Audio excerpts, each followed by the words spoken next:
ಗುರುಭ್ಯೋ ನಮಃ. ಇವತ್ತೊಂದು ವಶೀಕರಣ ತಿಲಕದ ಬಗ್ಗೆ ಮಾಹಿತಿ ಕೊಡ್ತಾ ಇದ್ದೀನಿ. ಇದು ಜವಾರಿ ಆಕಳದ ತುಪ್ಪ.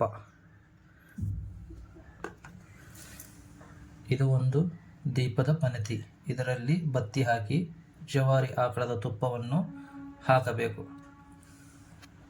ಇದು ನಸುಗುನ್ನಿಯ ಬೇರು, ಉತ್ತರಕ್ಕೆ ಹೋಗದಂಥ ಬೇರು. ಈ ಬೇರನ್ನು ನಾನು ಪುಷ್ಯ ನಕ್ಷತ್ರ ಭಾನುವಾರ ಇದ್ದ ದಿನ ತೆಗೆದುಕೊಂಡು ಬಂದಿದ್ದೇನೆ. ಇದನ್ನು ಯಾವ ರೀತಿ ರೆಡಿ ಮಾಡುವುದಪ್ಪ ಅಂದರೆ ನಾನೀಗ ತಿಳಿಸ್ಕೊಡ್ತಾ ಇದ್ದೇನೆ. ಮೊದಲನೇದಲ್ಲಿ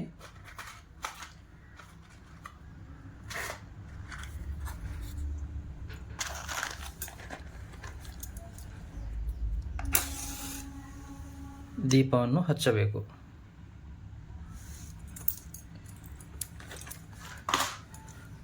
ಹಚ್ಚಿದ ನಂತರ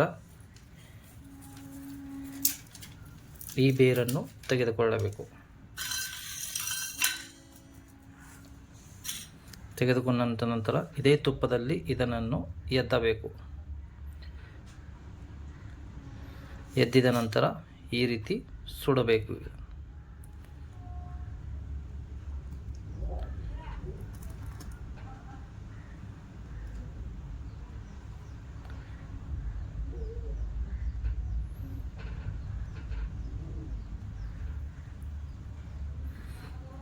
ಓಂ ಕಾಳಿ ನಿರ್ಮಲಿ ನಿರ್ಧೂತಿನಿ ಭೈರವಿ ಕೋದಂಡವನ್ಮೂಲಿಕೆ ಸಹರಾಗಿ ಸಾಧ್ವಿ ಸ್ವಾಹ. ಓಂ ಕಾಳಿ ನಿರ್ಮಲಿ ನಿರ್ಧೂತಿನಿ ಭೈರವಿ ಕೋದಂಡವನ್ಮೂಲಿಕೆ ಸಹರಾಗಿ ಸಾಧ್ವಿ ಸ್ವಾಹ. ಓಂ ಕಾಳಿ ನಿರ್ಮಲಿ ನಿರ್ಧೂತಿನಿ ಭೈರವಿ ಕೋದಂಡವನ್ಮೂಲಿಕೆ ಸಹರಾಗಿ ಸಾಧ್ವಿ ಸ್ವಾಹ. ಓಂ ಕಾಳಿ ನಿರ್ಮಲಿ ನಿರ್ಧೂತಿನಿ ಭೈರವಿ ಕೋದಂಡವನ್ಮೂಲಿಕೆ ಸಹರಾಗಿ ಸಾಧ್ವಿ ಸ್ವಾಹ. ಓಂ ಕಾಳಿ ನಿರ್ಮಲಿ ನಿರ್ಧೂತಿನಿ ಭೈರವಿ ಕೋದಂಡವನ್ಮೂಲಿಕೆ ಸಹರಾಗಿ ಸಾಧ್ವಿ ಸ್ವಾಹ.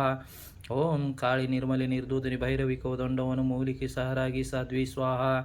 ಓಂ ಕಾಳಿ ನಿರ್ಮಲಿ ನಿರ್ಧೂತಿನಿ ಭೈರವಿ ಕೋದಂಡವನ್ಮೂಲಿಕೆ ಸಹರಾಗಿ ಸಾಧ್ವಿ ಸ್ವಾಹ.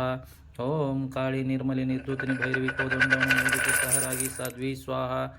ಓಂ ಕಾಳಿ ನಿರ್ಮಲಿ ನಿರ್ಧೂತಿನಿ ಭೈರವಿ ಕೋದಂಡವನ್ಮೂಲಿಕೆ ಸಹರಾಗಿ ಸಾಧ್ವಿ ಸ್ವಾಹ. ಓಂ ಕಾಳಿ ನಿರ್ಮಲಿ ನಿರ್ಧೂತಿನಿ ಭೈರವಿ ಕೋದಂಡವನ್ಮೂಲಿಕೆ ಸಹರಾಗಿ ಸಾಧ್ವಿ ಸ್ವಾಹ. ಈ ಮಂತ್ರವನ್ನು ಹೇಳ್ಕೊತ ಇದನ್ನು ಸುಡ್ತಾ ಇರಬೇಕು. ಹೀಗೆ ಸುಡ್ತಾ ಅದರ ಕರಕಲವನ್ನು ತುಪ್ಪದಲ್ಲಿ ಬೀಳುತ್ತದೆ.